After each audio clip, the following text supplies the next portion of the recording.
What's the state of the video game business right now? It's the fastest growing part of the entertainment business, has been for some time. Amazing. So in mid-22, post-pandemic, there was a bit of a dip, and then the business sort of bottomed out, and now it's back into growth in sort of low single digits, low to mid-single digits. So what have been your most recent successes in terms of introduction? I mean, it's been a great year so far for Take-Two Interactive. So coming from 2K, NBA 2K, huge hit, sold in over 5 million units. Recurrent consumer spending is up 45% year over year. Mafia: The Old Country, a massive hit for us, and most recently Borderlands 4, which is doing great, but great critical reviews and 80 Metacritic scores. So on the mobile side, we're booming with new hits like Match Factory and Color Block Jam. And of course, GTA Online continues to perform. GTA Plus, our membership program, is up 20% year over year. And we've got it up for our fiscal for the second time. What's the key demo right now, the age? It's really all ages. I mean, it goes all the way up. Because we have a mobile business, we really speak to the entire market. And the ages, again, because we have a mobile business, is really, it's all ages. This is America's pastime. It's the world's pastime. This is the entertainment business of today and the future. Do your kids play now? And do you play? I don't play. They play. They play. They do? They do. GTA, they also play, well, it's not Europe, Fortnite. There, yes, we have. That's okay. We got a lot going on. Fortnite's a great title. We got a lot going on in the Sorkin household at the moment, game-wise. Glad to hear it. I would think you would say AI has been around for a while. Since the beginning. Since the beginning, yet it is different now, isn't it? The possibilities. What do you think about is possible? I can imagine that the games could learn what the player is doing, the way, I don't know, the way you shoot people or something, but whatever it is that you're doing in a video game, but the way that you approach it, couldn't it be learning that as it goes along and evolving with the player as you play?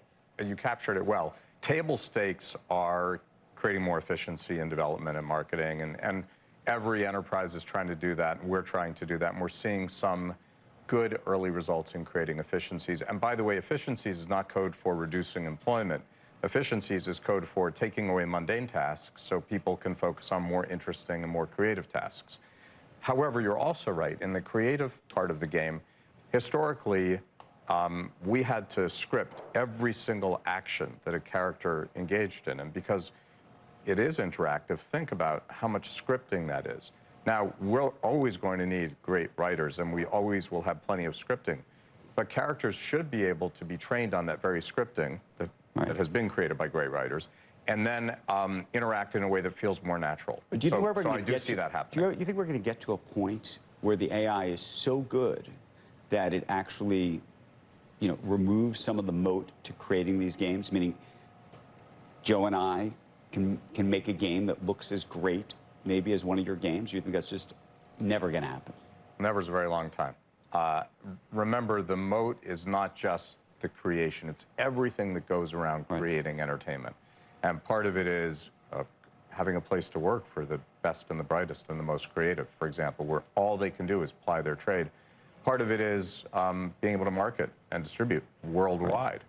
So I do think that if you said, can you create an image, a graphic image, with AI that looks just as good as an image in a professional piece of entertainment? Sure.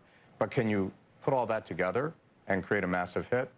Probably not. What's going on between console and mobile right now, in terms of how you even think about that? In terms of the connection? The connection, and also just where the long-term, where this all goes. Okay, so from a market point of view, it's around 50-50. But mobile continues to grow more rapidly than console. So that's the question. I guess where I was going with it, do you think the console 5 years from now, 10 years from now, won't even be business? I don't think that at all. I don't think it necessarily will be a console. I think it's moving toward PC, and business is moving towards open rather than closed. But if you define console as the property, not the system, then the notion of a very rich game that you engage in for many hours, that you play on a big screen, that's never going away, any more than movies are ever going away. Even though you like TikTok, you like YouTube, you still like movies if they're great. Mobile, of course, is take it with you. It's a short experience. It's disposable. It's repeatable, and it's enjoyable.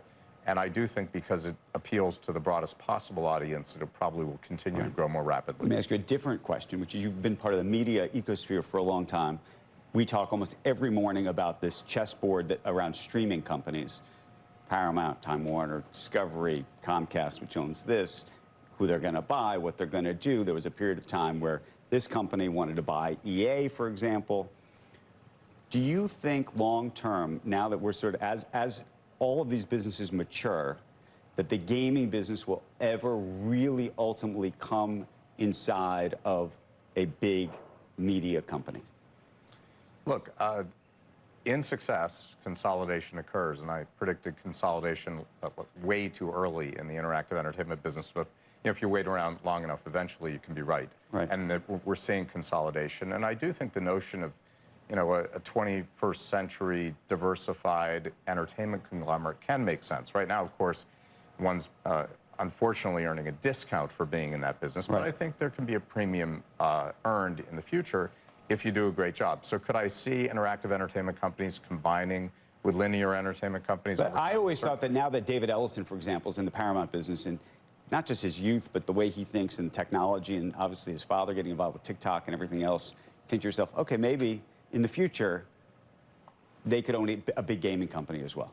I see no reason that they couldn't. What's kept people like your parent company from playing, of course, is the multiple disparity. So if you have a huge company like Comcast buying a highly valued company at a material price, it's dilutive currently.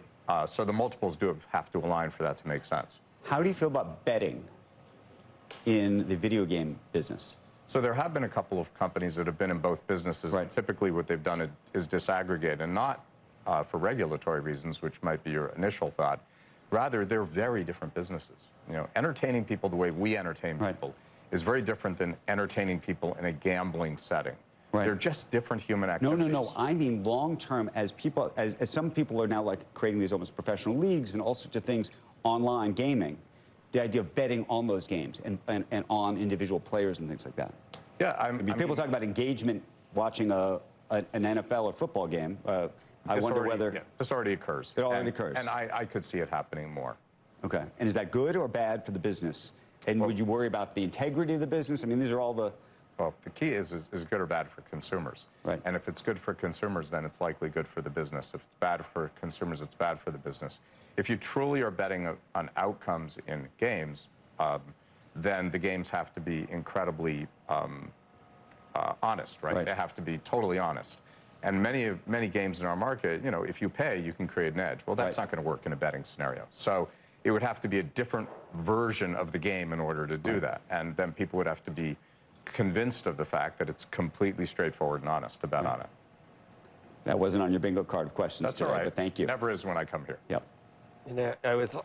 When you consider that AI can code, there's got to be a streamlined way to do video games with AI, other than just learning what the players... Well, again, we've streamlined, and we continue to, because we've used technology to make it easier and quicker to create great things since the beginning of this business. When I started in the business a billion years ago, if you wanted to create a lawn, an artist had to create every blade of grass separately. Today, before generative AI, we have a button, basically a lawn button, and you create a lawn. So that just extend that forward. Of course, life will get easier for people who code, but all that'll do is give them bigger challenges to pursue. And Grand Theft GTA 6, I guess, is what it's called, if I'm a gamer.